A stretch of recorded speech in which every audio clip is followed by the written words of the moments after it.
Halo, perkenalkan nama saya Syafri Rahmadani Pagan, STB, 5353 Prodi Pemasyarakatan kelas A. Di sini saya akan menjelaskan teori kriminologi, yaitu teori strain. Teori strain dalam kriminologi adalah salah satu pendekatan penting untuk memahami mengapa seseorang melakukan kejahatan. Teori ini berangkat dari asumsi bahwa ketegangan atau tekanan sosial, strain, dapat mendorong individu untuk melakukan tindakan kriminal sebagai bentuk adaptasi atau pelarian dari situasi yang penuh tekanan tersebut. Contoh kasus yang di daerah warga binaan Lapas Tanjung Gusta Medan, SDR Rabusah ini turut mengendalikan sabu dari tahanan Lapas Tanjung Gusta Medan terlibat pada kasus 1 kilogram sabu yang ditangkap pihak Polres Aceh Tenggara. Sekitar sebulan yang lalu telah ditangkap 4 orang pembawa sabu sebanyak 1 kilogram. Dan kasus lainnya, Polsek Semadam menggerebek peredaran sabu di desa Titi Kering. Kemudian diamankan beberapa barang bukti sabu beserta 3 anak. Di bawah umur, 1 orang dewasa bernama Bustami, alias Doyok, alias Datuk Lolos. Dari sergapan melarikan diri bersama barang bukti lainnya, peredaran narkoba di Aceh Tenggara pada tahun 2025 menunjukkan pola yang dapat dianalisis melalui teori strain dalam kriminologi. Teori ini menyatakan bahwa ketegangan atau tekanan sosial seperti kemiskinan, pengangguran, dan ketidaksetaraan dapat mendorong individu untuk melakukan tindakan kriminal sebagai bentuk adaptasi terhadap situasi tersebut. Contoh kasus yang sedang trending adalah kasus korupsi besar-besaran di Pertamina pada Februari 2025.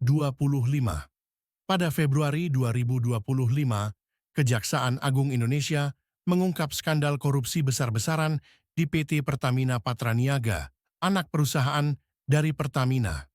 Skandal ini melibatkan manipulasi antara bahan bakar bersubsidi dan non-subsidi dengan perkiraan kerugian negara mencapai 193,7 triliun rupiah, sekitar 11,9 hingga 12 miliar dolar Amerika.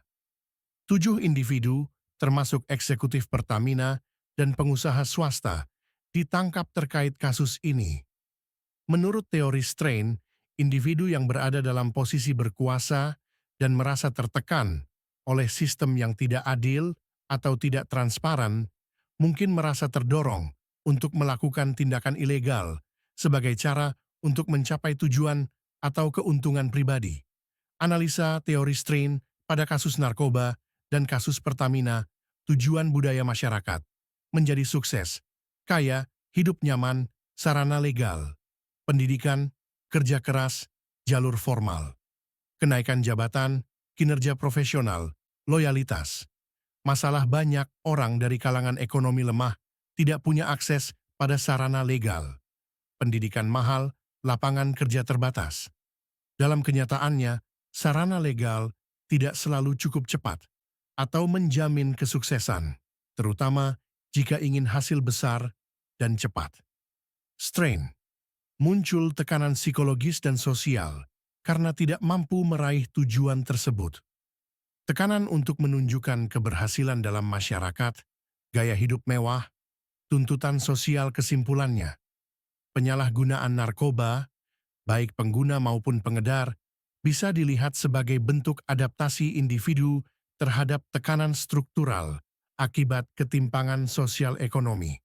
Korupsi dipahami sebagai bentuk inovatif dari individu yang masih menginginkan tujuan sosial, kaya, sukses, tetapi menggunakan cara ilegal karena sarana sah dianggap tidak mencukupi.